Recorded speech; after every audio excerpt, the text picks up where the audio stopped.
Bom dia e obrigado por aguardarem. Sejam bem-vindos à teleconferência do Banco do Estado do Rio Grande do Sul, Banrisul, para a discussão dos resultados referentes ao primeiro trimestre de 2022. Estão presentes conosco hoje os senhores Cláudio Coutinho Mendes, presidente, Irani Santana, vice-presidente e diretor de risco, Marcos Staffen, diretor de finanças e de relações com investidores, Oswaldo Lobo, diretor de crédito, Nathan Meneguzzi, superintendente executivo de relações com investidores, e Werner Kohler, superintendente executivo de contabilidade. Informamos que este evento está sendo gravado e conta com tradução simultânea para o inglês. Todos os participantes estarão apenas ouvindo a teleconferência durante a apresentação da companhia e, em seguida, iniciaremos a sessão de perguntas e respostas exclusivamente para analistas e investidores, quando maiores instruções serão fornecidas. Antes de prosseguir, gostaríamos de esclarecer que eventuais declarações que possam ser feitas durante esta teleconferência relativas às perspectivas de negócios do Banrisul, projeções e metas operacionais e financeiras constituem-se em crenças e premissas da diretoria da companhia, bem como em informações atualmente disponíveis. Considerações futuras não são garantias de desempenho.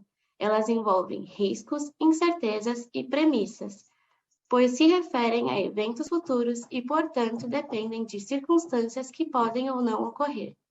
Investidores devem compreender que condições econômicas gerais, condições da indústria e outros fatores operacionais podem afetar o desempenho futuro do Banrisul e podem conduzir a resultados que diferem materialmente daqueles expressos em tais considerações futuras. Agora, gostaríamos de passar a palavra ao senhor Cláudio Coutinho Mendes, presidente do Banco do Estado do Rio Grande do Sul, que dará início à apresentação. Por favor, senhor Coutinho, pode prosseguir. Obrigado, bom dia a todos, saudar aqui meus colegas do banco, diretoria, superintendentes. Vamos iniciar aqui a apresentação. Gostei que todos devem estar com a apresentação em mãos, então queria começar com o slide número 3, que é a página número 3, que fala sobre o contexto do Estado do Rio Grande do Sul. Como todos sabem, o Banrisul é um banco que tem uma abrangência regional do Rio Grande muito concentrada. Nós temos cobertura em praticamente todos os municípios do estado e alguma cobertura fora em Santa Catarina e agências de São Paulo, Rio, Brasília. Mas a concentração nossa é no Rio Grande do Sul, então o ambiente econômico do estado influencia diretamente na nossa atividade. E a atividade, como você pode se ver aí no slide, a atividade do Rio Grande do Sul econômica no último ano e mesmo agora, ela tem sido muito favorável, com um descolamento muito grande de forma positiva em relação ao crescimento do país como um todo, né? O PIB gaúcho cresceu em 2021 mais do dobro da média nacional. O PIB gaúcho cresceu 10%, enquanto o PIB do Brasil como um todo 4,6%. E isso muito calcado no crescimento da agropecuária, que o PIB cresceu 67%, mas mesmo a indústria teve um crescimento muito importante, quase 10%, e os serviços cresceram em linha com a média nacional. Somado a isso, você tem um ambiente no Estado em que o governo estadual fez um importante realinhamento das suas contas públicas, né, em relação a ter agora praticamente um superávit fiscal. Ele conseguiu enquadrar as despesas, fez reforma administrativa, reforma previdenciária, possibilitou até que o Estado reduzisse tributos, ICMS. Ao mesmo tempo, ele colocou em dia pagamentos com fornecedores e também colocou em dia o pagamento da folha de funcionários, né? Então, o ano que passou, a folha foi paga em dia, assim como o 13º salário foi pago em dia, e não houve mais a necessidade de financiamento aos funcionários sobre essa parcela que era paga a prazo. Então, isso é muito importante, que cria todo um ambiente favorável no Estado e que, obviamente, que o Banrisul se beneficia.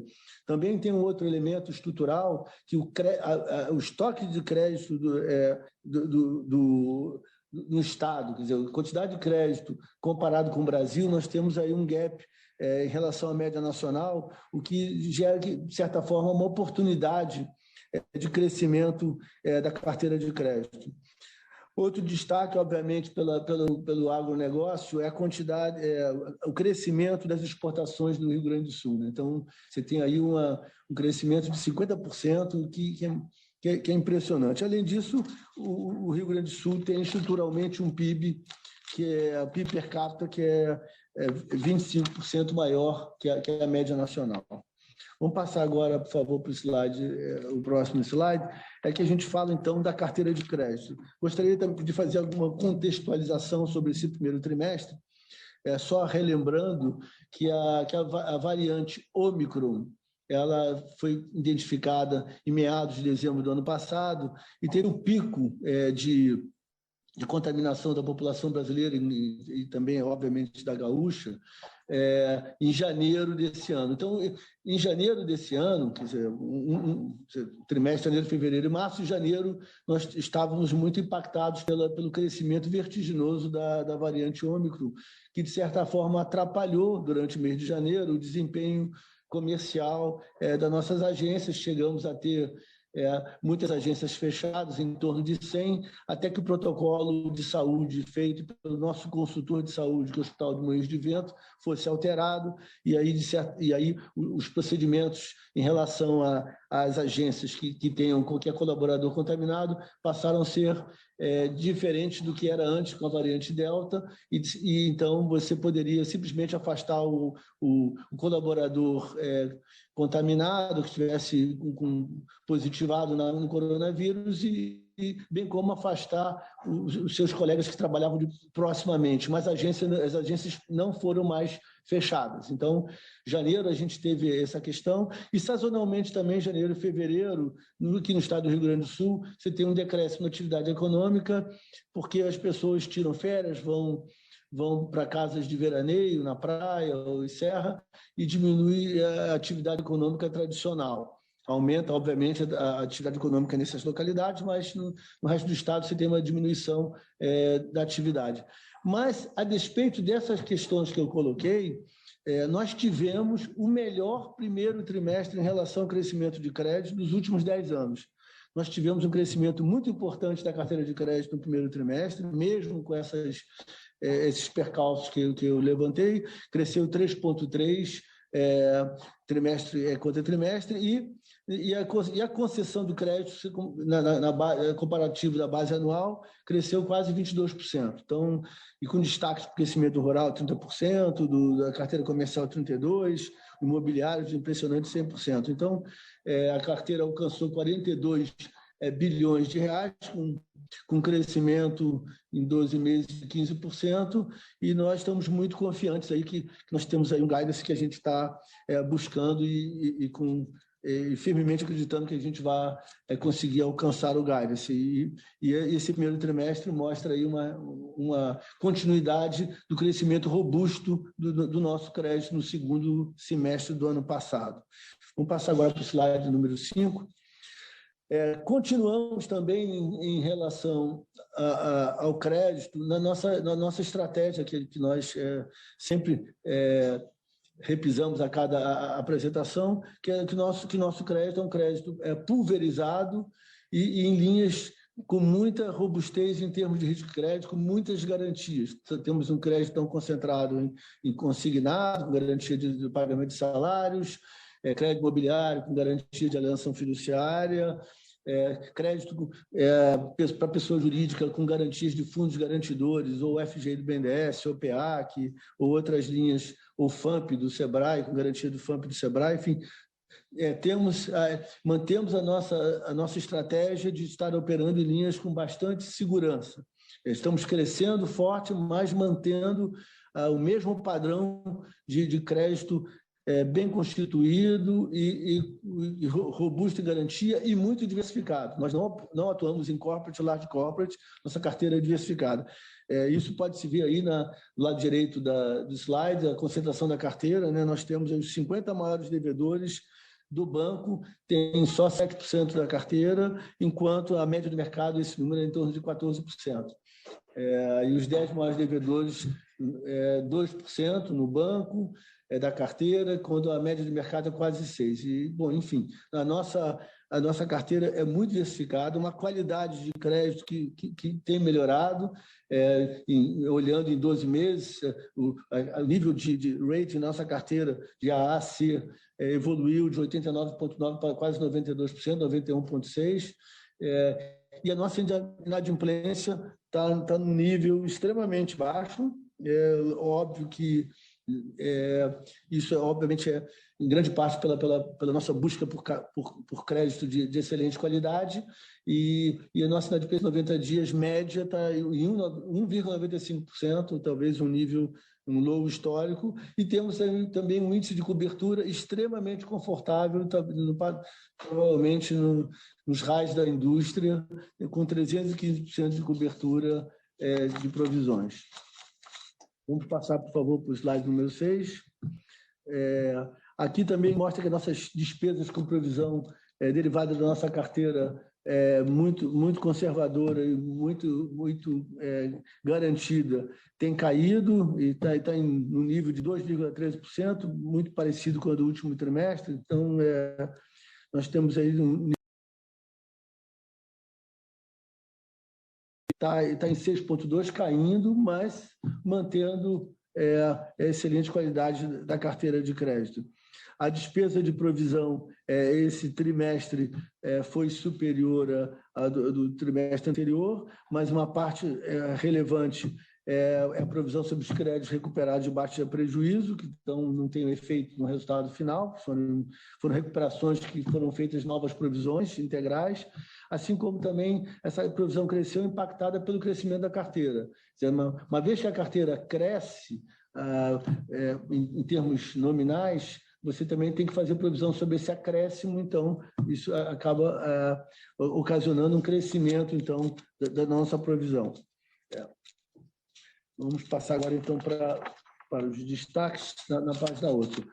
O nosso líquido ajustado no primeiro trimestre de 22, depois a gente vai falar com mais detalhes, foi de 164 milhões, com uma queda em relação ao ano anterior em torno de 40%. A carteira de crédito mostra o comportamento em 12 meses robusto, como eu já mencionei, o maior crescimento em 10 anos, 15% de crescimento em 12 meses.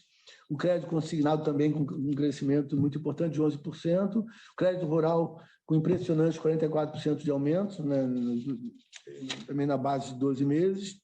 As receitas de serviços e tarifas crescendo em torno de 3%, e índice da inadimplência nossa em low histórico, assim como o índice de cobertura bastante confortável.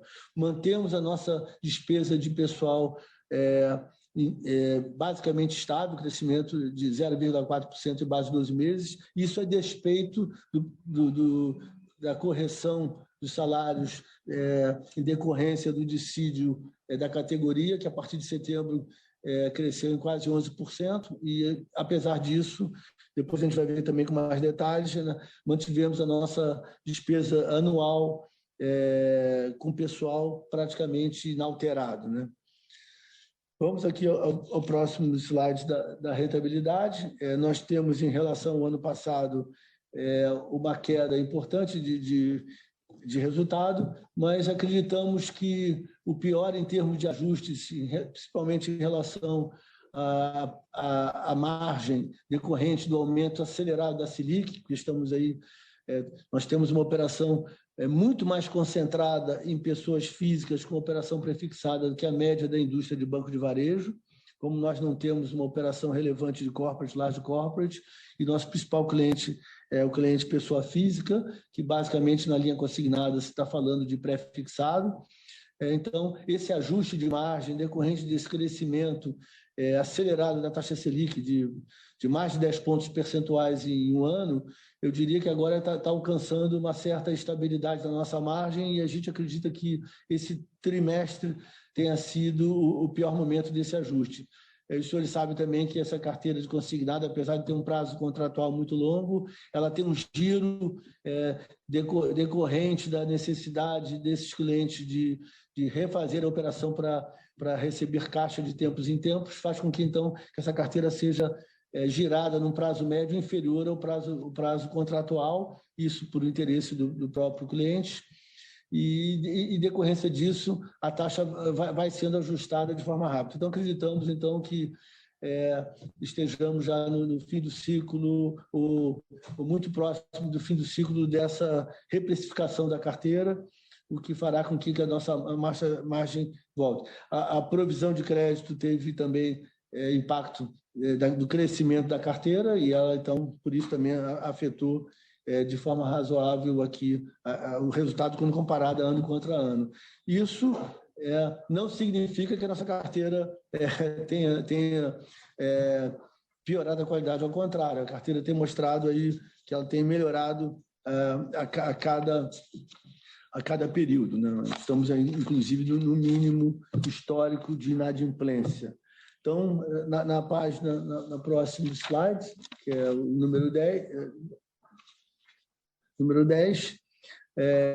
nós temos aqui, então, essa questão da margem do NAI gerencial, aí já se coloca em números aqui o que eu comentei no slide anterior, que é a estabilização da margem financeira, que, apesar do aumento de quase 250 pontos nesse período da taxa Selic, nós já temos aqui uma estabilização da nossa margem gerencial, e isso, em grande parte, pelo efeito de reprecificação da carteira por esse giro que eu comentei no slide anterior. Então, nós estamos aqui, então, confiantes que a gente agora, daqui para frente, vai continuar fazendo reprecificação, mas provavelmente em bases melhores em termos de margem do que tínhamos tido no trimestre anterior e nesse.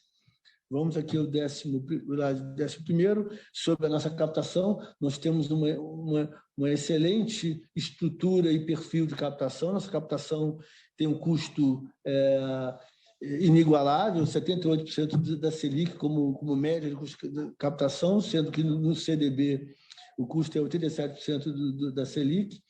Então, nós temos um custo muito, muito baixo e muito pulverizado. Então, nós temos aí muita tranquilidade de crescer nossa carteira de crédito, porque ela está lastreada numa captação que é diversificada, pulverizada e barata.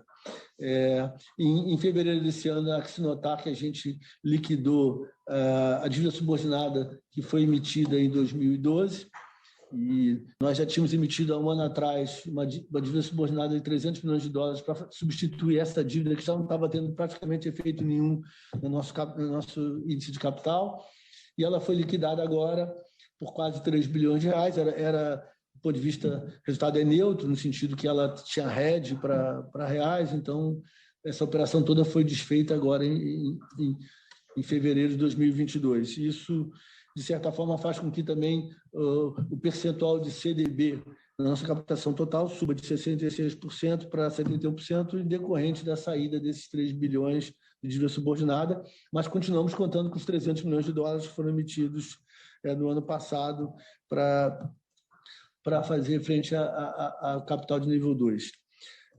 Nós temos também uma captação extremamente pulverizada, como mostra aqui a concentração, né? Os 100 maiores clientes de captação têm somente 12% da captação total. Então, é bastante diversificada, e eu diria que o nosso passivo é um ativo do banco. Vamos aqui na índice de capital. Temos também aqui uma situação muito confortável em termos de Basileia, com essa captação que foi feita há um ano atrás. Então, temos aqui bastante base para continuar crescendo a carteira de crédito. Também a participação da dívida subordinada aqui no capital, ele sofre alguma influência do dólar, porque é uma dívida em dólar, então, apesar de ter hedge para reais, mas o hedge não conta para índice de capital, o que conta é a dívida subordinada em si. Então, o dólar teve uma queda entre 31 de dezembro de 2021 e o fechamento do trimestre. Isso fez com que, então, a parcela da dívida subordinada no capital caísse levemente, mas, bom, agora até o dólar voltou, então esse efeito parcialmente vai ser anulado, e temos aqui uma situação muito confortável do capital, e estamos prontos aí para continuar o crescimento da carteira de crédito. Vamos aqui no próximo slide, sobre despesas administrativas. Como eu mencionei antes, nós temos aí o acordo coletivo com os bancários que teve um dissídio de 11% a ser pago a partir de setembro do ano passado, e a despeito disso, como está mostrando aqui no histograma, que a nossa despesa em 12 meses de pessoal ficou praticamente estável, cresceu 0,4%, e aí também mostramos também que o nosso quadro de colaboradores vem sendo otimizado. Nós temos aí, desde março de 2020 até agora, uma saída de 1.351 colaboradores. O nosso quadro atual é em torno de 8.800 colaboradores, e isso faz com que, então, a gente mantenha sob controle a despesa de pessoal. Também, olhando de forma agregada, né, a nossa despesa como um todo administrativa, ela cresce 4,3%, que é bem inferior à inflação no período, né? E mesmo a despesa administrativa, o crescimento é 8,7% em 12 meses, que é inferior também ao IPCA do período. Então, temos feito aí bastante esforço na contenção de despesas e, de forma geral, temos sido bem-sucedidos, haja vista que a despesa administrativa total cresceu 4,3%, contra uma inflação de mais de 10% neste período. A receita de tarifa de serviços começou a reagir também, temos aí um crescimento de 3% da base anual e com números recentes mais positivos. Continuamos com um índice de cobertura de despesa de pessoal muito razoável, ou seja, continuamos cobrindo com tarifas de serviços toda a despesa nossa da folha de pagamentos. Então, basicamente é isso. Agradeço a todos. Então, podemos abrir agora então a sessão aí de perguntas para dirimir eventuais dúvidas. Muito obrigado. Obrigada. Iniciaremos agora a sessão de perguntas e respostas. Para fazer sua pergunta, basta digitar *9. Se sua pergunta for aceita, após ser anunciado, você ouvirá um comando para digitar *6 para abrir seu microfone. Esse comando deverá ser feito apenas uma vez. As perguntas em inglês serão recebidas exclusivamente via texto. Por favor, aguardem enquanto coletamos as perguntas.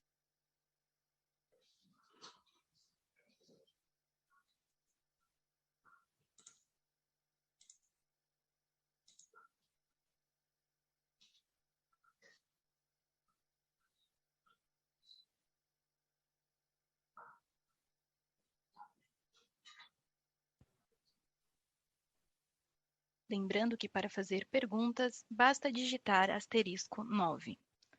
Aguarde mais um momento enquanto nós coletamos as perguntas.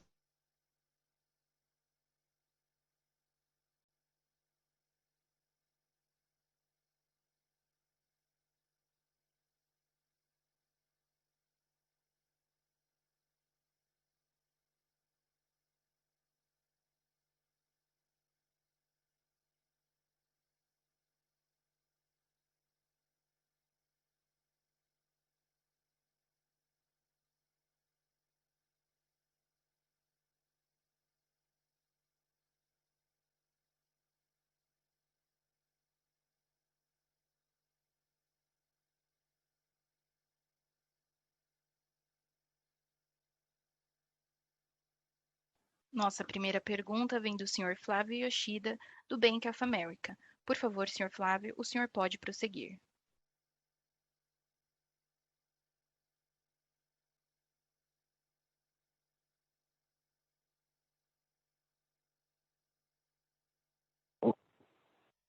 Olá, bom dia. Vocês estão me escutando? Nós estamos escutando. Sim, Flávio. Oi, bom dia, pessoal. Obrigado pela oportunidade de fazer pergunta. O meu questionamento é com relação ao guidance, principalmente de carteira, né, que vocês publicaram, e também de margem, versus a performance que a gente viu no primeiro tri, né? Então, quando a gente olha o guidance de carteira para o ano, que é um crescimento entre 24% e 29%, no primeiro trimestre esse crescimento ainda está bem abaixo, né? E aí olhando até nos segmentos também, né? Então, tanto em pessoa física quanto em pessoa jurídica, o que foi entregue no primeiro TRI está bem abaixo. Então, eu queria saber o que vocês estão vislumbrando ao longo do ano para atingir o guidance, se é de fato aumentar o apetite a risco, né? E se esse apetite a risco vai se dar em linhas de maiores spreads para também ajudar no guidance de margem financeira, que também está baixo, né? Então eu queria entender isso, até porque no final do dia, como o Banrisul ainda está com uma inadimplência baixa e uma cobertura alta, eu entendo que daria para ter um pouco mais de apetite essas linhas mais arriscadas, sem prejudicar o balanço e liquidez, enfim. Acho que o Banrisul tem espaço para ficar um pouco mais agressivo nesse sentido, ou se de fato o apetite para linhas mais arriscadas continua baixo e o crescimento da margem se dá aí realmente por um custo de funding que talvez se acomode, dado que a Selic deve estar chegando aí no seu patamar mais alto. Obrigado. Oi, Flávio. Primeiro, nós achamos que o desempenho do primeiro trimestre está dentro da expectativa em termos de crescimento de carteira de crédito que nós temos para o ano. Mantemos o guidance da carteira para o ano e também gostaria de lembrar que estava no nosso planejamento que a queda da margem consignável de 35 para 30 que ocorreu no final de 2021, ela seria revertida. Essa era a nossa expectativa quando a gente colocou o guidance lá atrás, que, dadas as condições aí gerais do país, ela seria revertida. E ela demorou um pouco para ser revertida em relação ao que a gente esperava. Então, isso, de certa forma, também, além daqueles fatores que eu mencionei na apresentação, atrapalharam um pouco o início do ano, mas, no final, ela demorou mais a ser revertida, mas ela veio melhor do que estava antes, no sentido de que a margem consignável foi admitida até 40%, mesmo para operações que não fossem referentes a cartão de crédito consignado. Então, ela ficou melhor do que ela era antes. Então, nós continuamos otimistas de que a gente vai cumprir o guidance. Tivemos esse primeiro trimestre, como está aqui na apresentação, como o melhor primeiro trimestre em termos de crescimento de carteira em 10 anos. Então, nós achamos que estamos no rumo de cumprir o que a gente colocou em termos de guidance. E também em relação a margens, nós não vislumbramos mudanças na nossa estrutura e filosofia de concessão de crédito. Não vamos para linhas de maior risco, vamos continuar as mesmas linhas e procedimentos em relação a crédito garantidos, consignado, garantia de fundo FGI do BNDES, do FAMP, crédito imobiliário com alienação fiduciária, operações de crédito rural com seguro ou com garantias, então, câmbio. Então, vamos estar continuando nessas mesmas linhas, crescendo nelas e vemos que a nossa margem sofreu no ano passado e esse trimestre ainda, pela característica da nossa operação. Nós, comparados com outros grandes bancos de varejo, nós temos uma proporção de operações com pessoas físicas pré-fixadas muito maior. Os demais bancos têm uma carteira expressiva de pessoas jurídicas, inclusive de não só middle como large, corporate, que são operações com juros flutuantes. Então, eles são muito menos impactados no balanço final em relação ao crescimento da Selic do que nós, que temos estruturalmente uma operação pré e um passivo pós. E essa reprecificação do nosso ativo pré, como eu mencionei, ela vem ocorrendo no ano passado e ocorreu nesse trimestre, e acreditamos que agora nós já pelo menos equilibramos a margem, ela parou a margem financeira parou de cair e já mostra um pequeno aumento. Então, e também a Selic deve estar próximo ao fim. As expectativas até de economistas aqui até que o Banco Central privilegia até manter por mais tempo a Selic alta do que aumentar muito a Selic para baixar logo. Então, provavelmente, a taxa vai ficar estabilizada no nível alto, claro, mas vai possibilitar a reprecificação da carteira e aí voltaremos aos nossos níveis de margens que é a nossa expectativa. Então, A resposta é: vamos manter a nossa carteira garantida, as margens nós acreditamos que elas já vão reagir agora pela reprecificação e mantemos nosso guidance de crédito, porque na nossa visão nós estamos aí no trend de cumpri-lo. Entendi. Tá ótimo, pessoal. Obrigado. O diretor Marcos vai fazer aqui alguma consideração.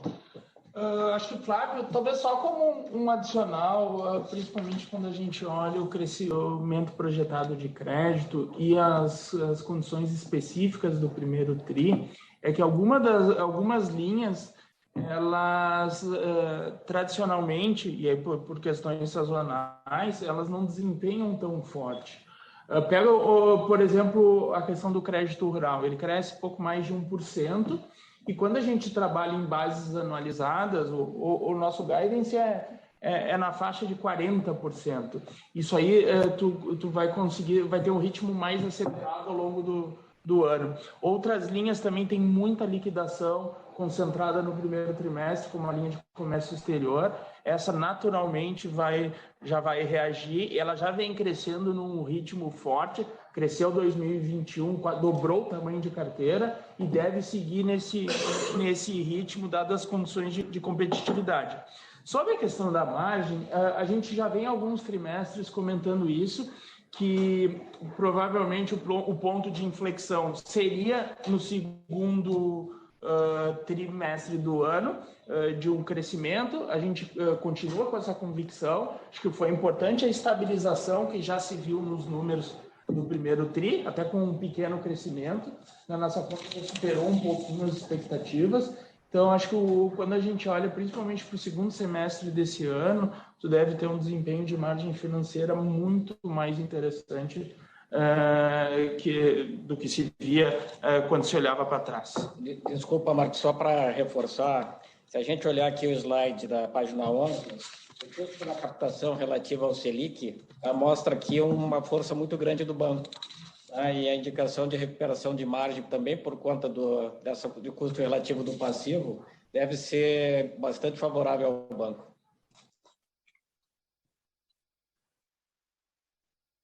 A nossa próxima pergunta vem do senhor Eric Ito, do Bradesco BBI. Por favor, senhor Eric, o senhor pode prosseguir.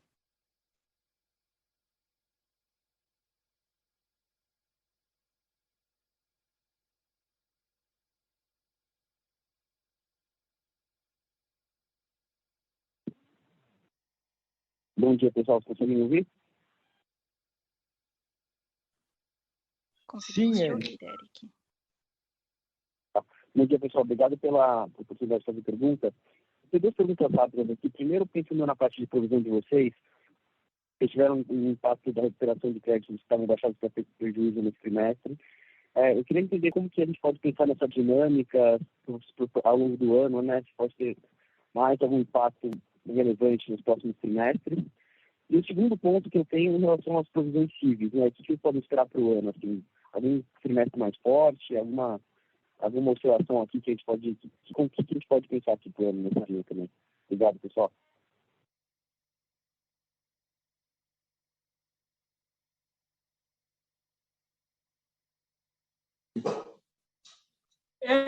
Poderias repetir a primeira parte da pergunta, que ficou um pouco abafado o teu som para nós, por gentileza? Claro, a primeira parte em relação à dinâmica de provisões ao longo do ano, né? Eles tiveram um impacto bem relevante da recuperação de crédito baixado para prejuízo. Eu queria pensar o que vocês estão pensando para a evolução disso ao longo dos próximos trimestres.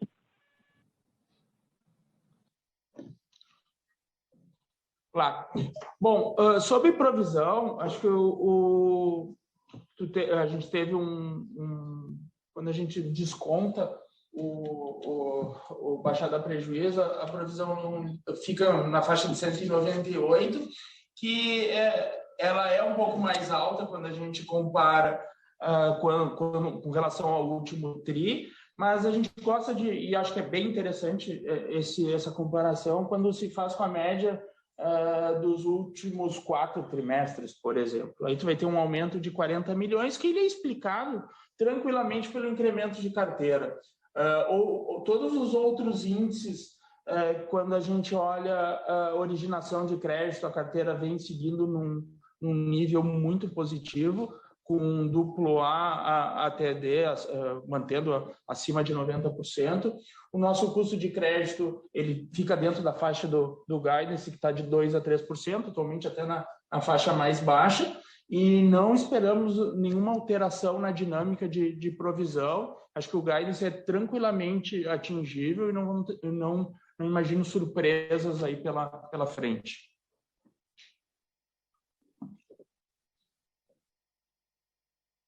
Nossa próxima pergunta é via webcast. Yuri Fernandes, do JP Morgan, pergunta: poderiam, por favor, comentar sobre a despesa de provisão trabalhista? Devemos manter este nível de provisão ou próximos trimestres deverão mostrar alguma melhora? Guidance de crescimento de carteira, ainda é possível atingi-lo?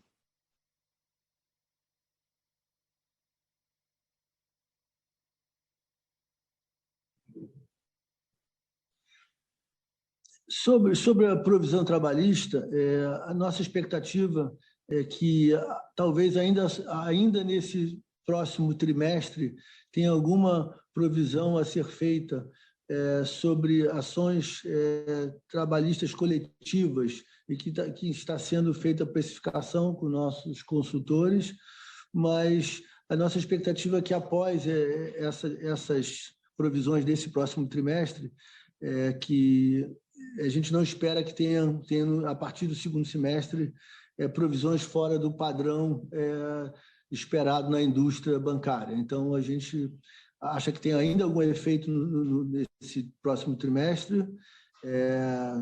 Não acreditamos que seja algo muito relevante, alguma coisa, mas acreditamos que a partir do segundo semestre a gente já volte a números que seriam um padrão da indústria, né? Sobre o guidance de crédito, continuamos firmemente com convicção que a gente fez um primeiro trimestre forte, considerando a sazonalidade e efeitos específicos que ocorreram só nesse trimestre, e que a gente vai conseguir entregar o guidance. Nossa próxima pergunta, também via webcast, vem de Eduardo Nischio, da Genial Investimentos. Obrigado pela apresentação. Poderia falar um pouco mais para a questão da reprecificação da carteira, por favor? Principalmente em relação ao consignado, porque, de certa forma, o consignado não sobe no mesmo ritmo da Selic e tem uma duration bem longa.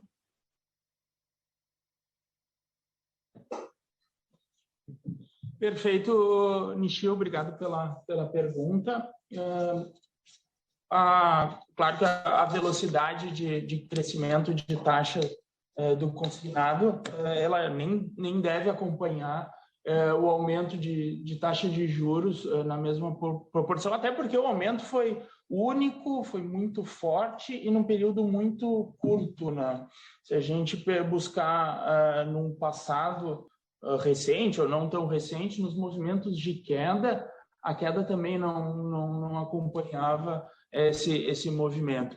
A gente, quando olha a carteira desse ano e o movimento que ele já ocorreu, eu já vislumbro entre 20 e 30 pontos de aumento na taxa de concessão, o que é até acima do aumento da Selic desse ano. Lembrando que no ano passado já teve um ajuste não pequeno, né? Com relação à duration, esse é um ponto interessante que também a gente já colocou nas últimas calls. Por mais que o prazo final da carteira ele tenha 6, 7, muitas vezes até 10 anos, numa carteira de consignado, essa duration ela não passa de 3. Hoje, quando trabalhando com uma duration média das 3 principais linhas, dos principais convênios municipais, o estadual e o INSS, ela é pouco mais de 27 meses, para ser bem preciso, né? Então, a gente acaba olhando a curva um pouco mais curta e acho que, naturalmente, essa recomposição de margem ela ocorre. São mais alguns meses, a própria carteira e o aumento da margem do INSS ajuda ainda mais esse movimento. Naturalmente, tu vai ter uma recomposição e o consignado vai retomar, se não a totalidade da margem que ele tinha no passado, quando a Selic era mais baixa, mas margens ainda bem confortáveis, dado o nível de risco muito baixo do produto. Encerramos neste momento a sessão de perguntas e respostas. Gostaria de passar a palavra ao senhor Cláudio Coutinho para as considerações finais. Bom, eu posso aí comentar com todos, nossos acionistas, enfim, todos os stakeholders do banco, que nós continuaremos firme aqui no propósito de entregar o guidance que foi colocado. Estamos confiantes que vamos conseguir alcançar todas as premissas que nós colocamos. Estamos aí trabalhando firmemente, mantendo a nossa filosofia, preocupados com manter a nossa carteira saudável, e ela se mostrou resiliente, mesmo em momentos turbulentos durante a pandemia, etc. Então, estamos confiantes que manter a nossa estratégia vai nos levar aí a excelente retorno dos nossos acionistas. Então, queria agradecer a todos a participação aí nesse call e seguimos aí à disposição com a nossa área de relação com investidores. Muito obrigado.